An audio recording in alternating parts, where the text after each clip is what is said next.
In 2010, Larry Ray moved into his daughter's college dorm and manipulated her friends into a life of fear, debt, and abuse. For nearly a decade, he controlled their every move until the truth finally came to light. This is the shocking case of Larry Ray, a master manipulator exposed. If you want more in-depth true crime stories like this, don't forget to like and subscribe for future videos. Larry Ray, born Lawrence Greco, grew up in Brooklyn, New York.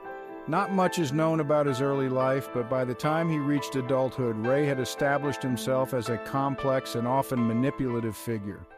In the 1980s and 90s, Ray became involved in a variety of ventures, both legal and illegal. He was known to have close associations with influential people, including government officials, businessmen, and even political figures. Ray often portrayed himself as a well-connected problem solver, leveraging these relationships to gain favors, contracts, and influence. However, his dealings weren't always above board. Ray's criminal record began to emerge in the late 1990s.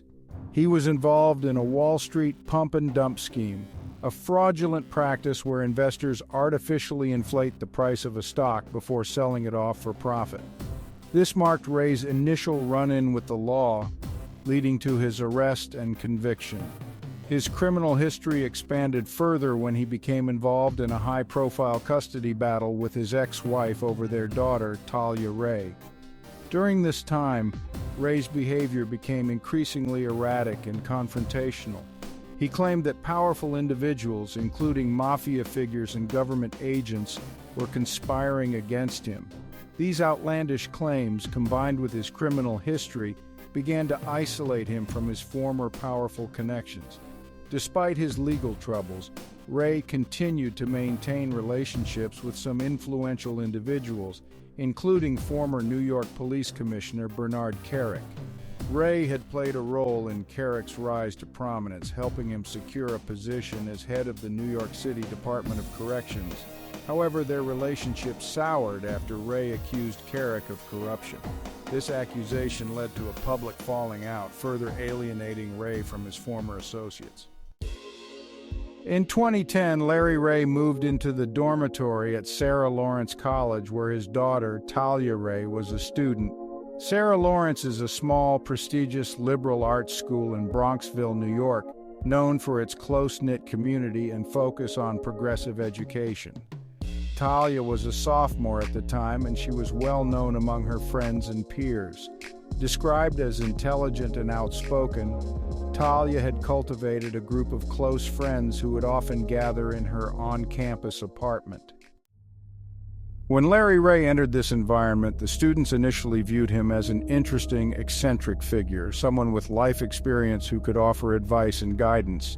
Ray's move into the dorm was unconventional, as it's uncommon for a parent to live among college students, but Talia's friends didn't question it much at first. They were told that Ray had recently been released from prison after what he framed as a series of unjust legal battles. He spun stories of government corruption, mafia involvement, and high-level conspiracy against him, painting himself as a victim of powerful forces. Talia supported these narratives, adding to her father's credibility in the eyes of her friends. His arrival was initially welcomed as the students were eager to hear his stories and seek his advice on personal matters. Ray's charm and charisma played a significant role in gaining the trust of the students. He presented himself as a fatherly figure, someone who had been through hardships and could provide insight into their lives. Ray often hosted long, late-night discussions in the dorm, where he would talk about everything from politics to personal relationships. These conversations became increasingly intense as Ray began to offer psychological analysis of the students' lives, identifying their vulnerabilities and offering solutions to their perceived problems. Over time, Ray's influence deepened, and the students began to see him as a mentor, someone they could trust with their most personal concerns. He positioned himself as someone who could help them overcome emotional difficulties, improve their mental health, and achieve personal growth. However, Ray's methods of helping were far from benevolent. He used these intimate conversations to gradually break down the students' self-confidence and instill a sense of dependency on him. Ray convinced several of them that their issues, whether emotional, financial, or psychological, were the result of external forces beyond their control, and that he alone had the knowledge and experience to guide them through it. Ray also used a technique commonly referred to as gaslighting. He would manipulate situations to make his victims question their own perceptions of reality, causing them to doubt their memories and judgment. This psychological manipulation allowed Ray to control the narrative and keep the students in a state of confusion and dependency.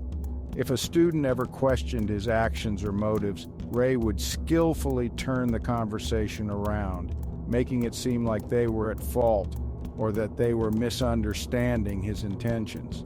Over time, this eroded the student's sense of self, leaving them emotionally and psychologically vulnerable. One of the most prominent ways Ray maintained control was through the idea of fabricated debts.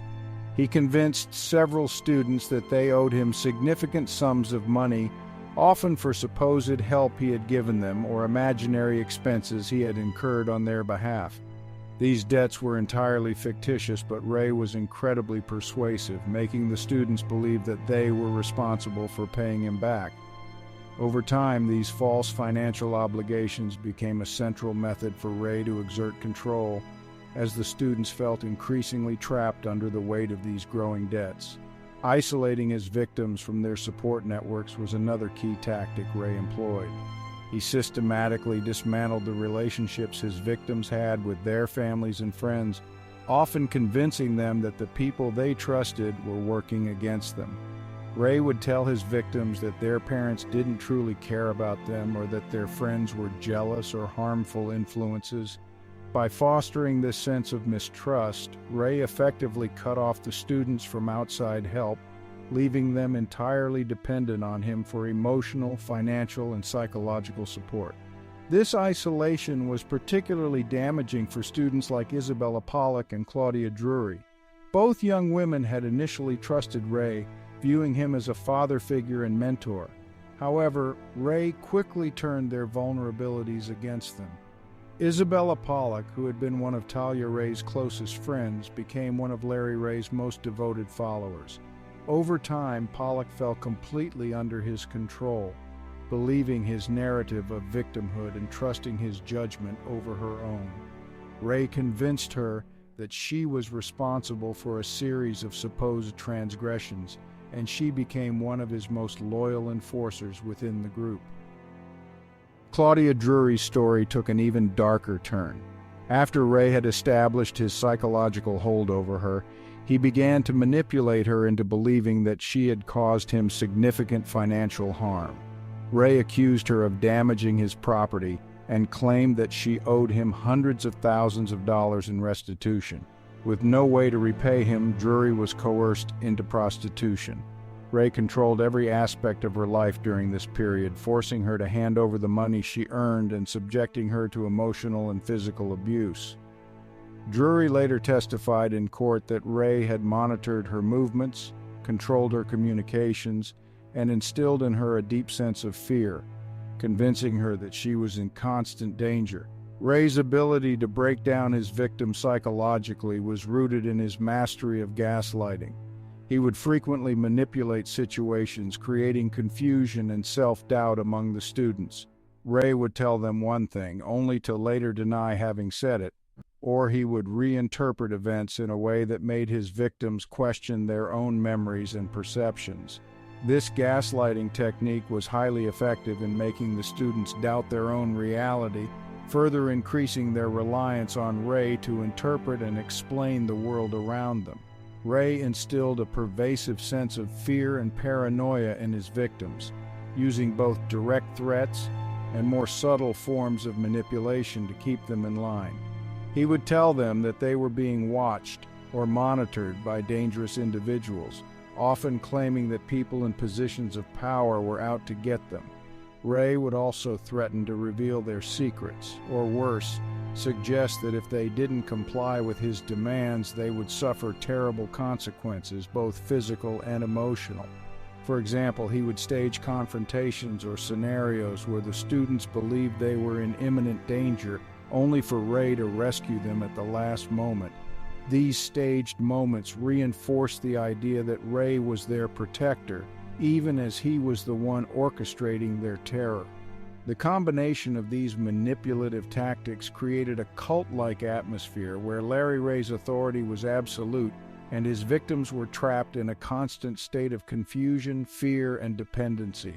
By convincing them that they were in debt, isolating them from their loved ones, and undermining their sense of reality, Ray built a psychological prison from which his victims found it nearly impossible to escape.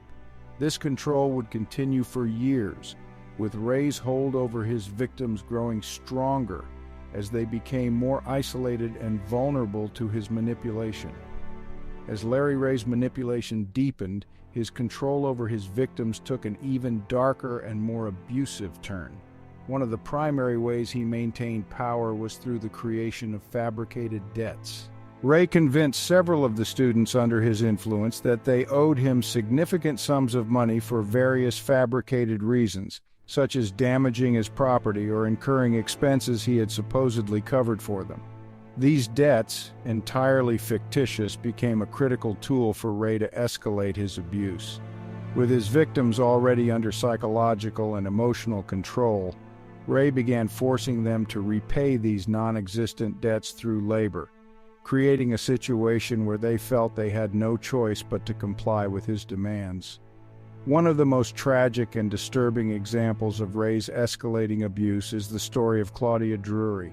Claudia was one of the students who had fallen under Ray's influence while at Sarah Lawrence College. Like the others, Ray convinced her that she owed him large sums of money. Over time, Ray's demands became more severe, and Claudia found herself trapped in a web of psychological manipulation, feeling responsible for a debt she could never realistically repay. Ray exploited Claudia's vulnerability, eventually coercing her into prostitution as a way to pay off her fabricated debts. Ray used the same psychological tactics he had employed with the other students, gaslighting, isolation, and threats, to convince Claudia that prostitution was her only option. He framed it as a necessary sacrifice, something she had to do to make things right.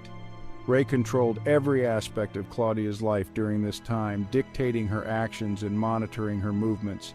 He arranged for her to meet clients, often under the guise of helping her pay off what she supposedly owed him. Once Claudia began engaging in prostitution, Ray's control only grew stronger.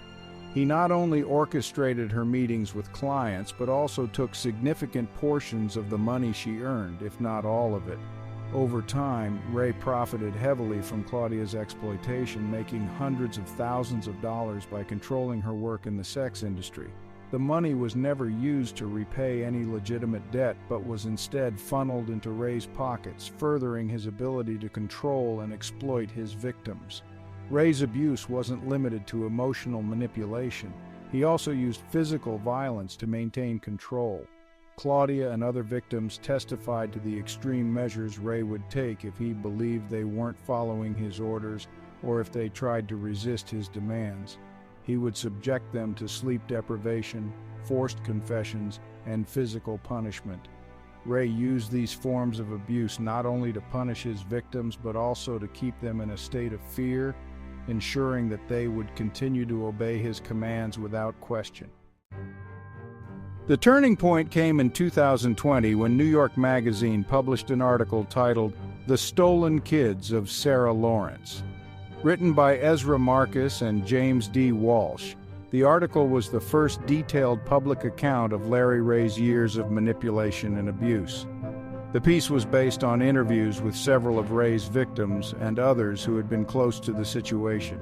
It exposed how Ray had moved into his daughter Talia's dorm room at Sarah Lawrence College and systematically taken control of her friends through psychological manipulation, coercion, and abuse.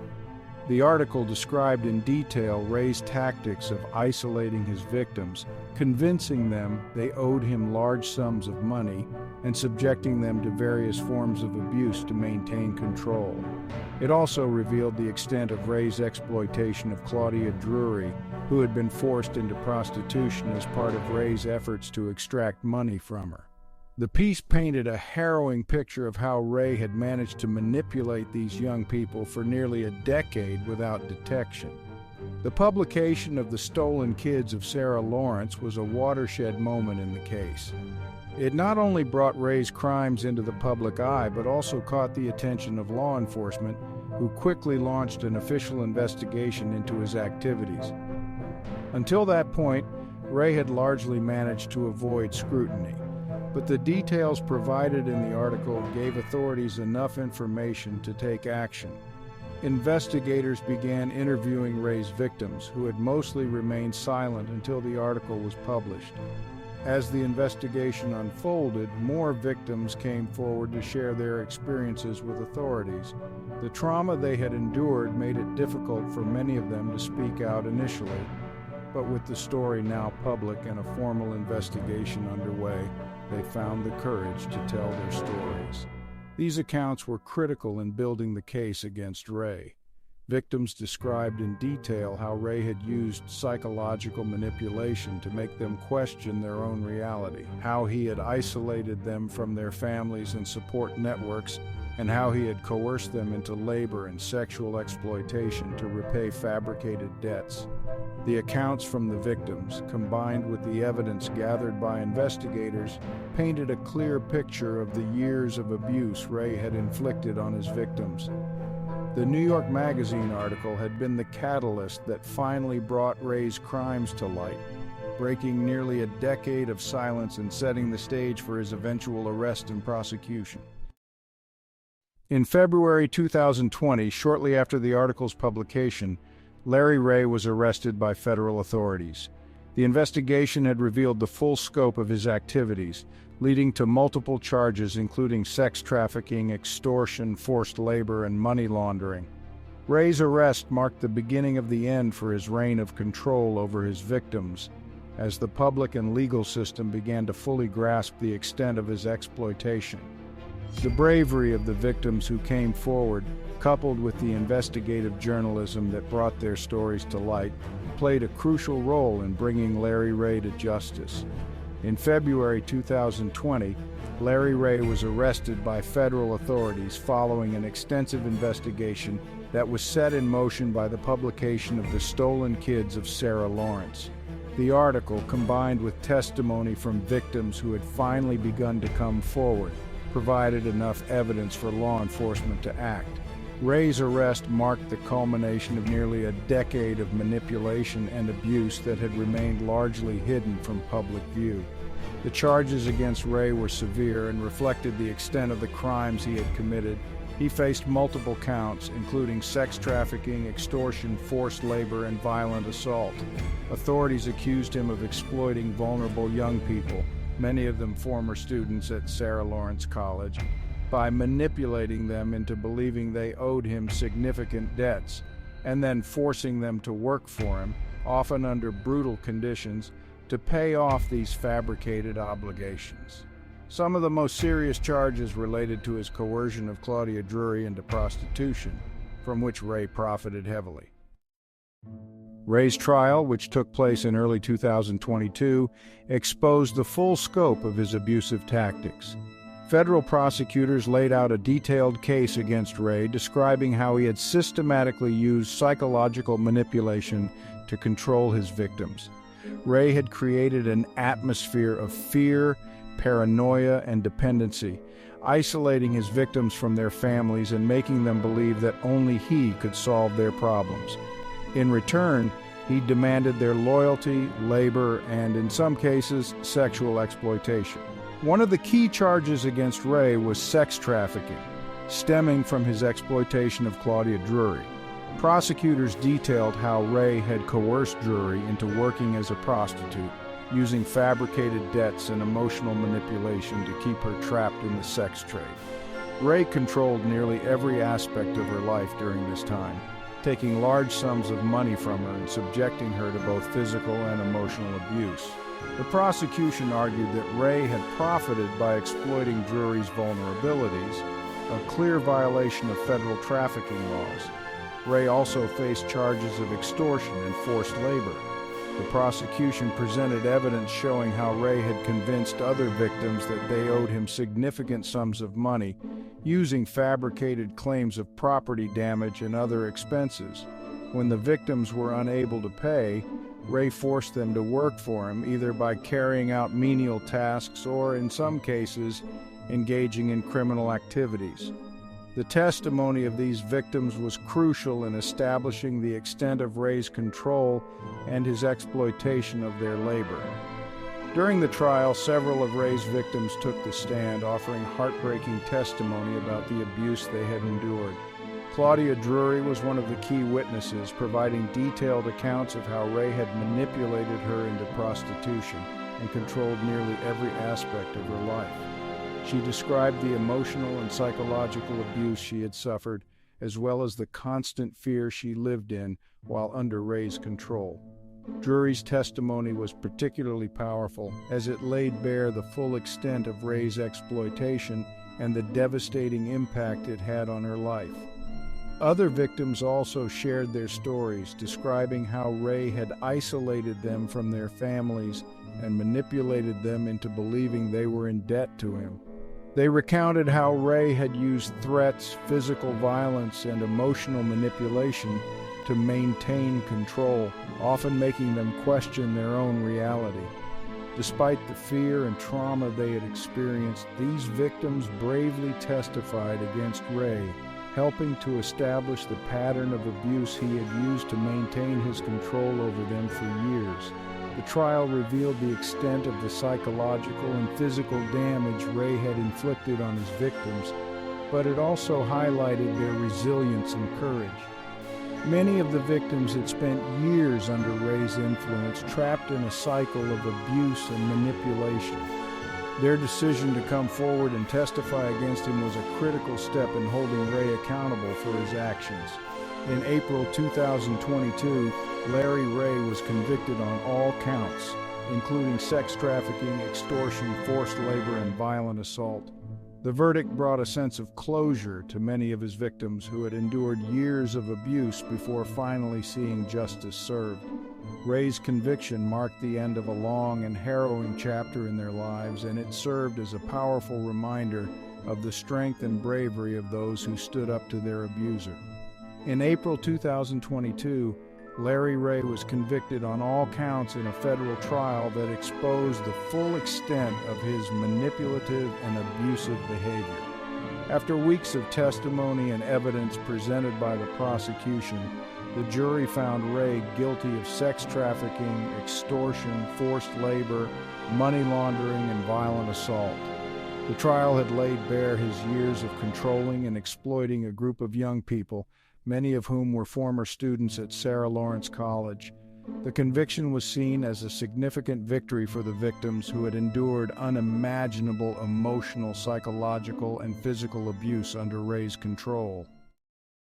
Following the conviction, Ray was sentenced to 60 years in federal prison, effectively ensuring that he would spend the rest of his life behind bars. The sentence reflected the gravity of his crimes, particularly the exploitation of his victims through coercion, manipulation, and violence. U.S. District Judge Louis Lyman, who presided over the case, emphasized the lasting damage Ray had caused in the lives of his victims, calling his actions evil and highlighting the immense suffering they had endured over the years.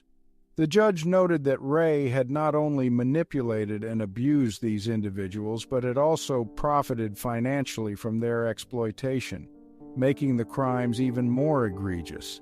For many of the victims, Ray's conviction and sentencing brought a sense of justice, though the emotional and psychological toll of his abuse continues to haunt them. Throughout the trial, several victims provided harrowing testimony about the long-lasting trauma they experienced. The manipulation, isolation, and abuse they had suffered under Ray left deep scars, many of which will likely take years, if not a lifetime, to heal. Some victims have reported struggling with anxiety, depression, and post-traumatic stress disorder as a result of their experiences with Ray. While Ray's imprisonment marked the end of his control over these individuals, the trial also highlighted the profound psychological damage that cult-like manipulation can inflict. Many of his victims had been isolated from their families and friends, made to believe they were in debt, and subjected to brutal psychological tactics that left them questioning their own reality. The effects of this manipulation were deeply ingrained, and even after Ray's conviction, many of the victims continue to rebuild their lives, slowly recovering from the years of abuse they endured. Ultimately, Larry Ray's conviction and lengthy prison sentence were significant milestones in bringing justice to those he had victimized. His downfall not only ended a nearly decade-long cycle of exploitation, but also underscored the resilience and bravery of the individuals who came forward to expose his crimes. Their courage in testifying against him, despite the immense psychological harm they had suffered, played a crucial role in ensuring that Ray would never again have the opportunity to harm others. Thanks for watching. If you found this video informative and want to see more deep dives into true crime cases, make sure to hit the like button and subscribe to the channel. Don't forget to turn on notifications so you never miss an upload. We've got plenty more stories coming your way.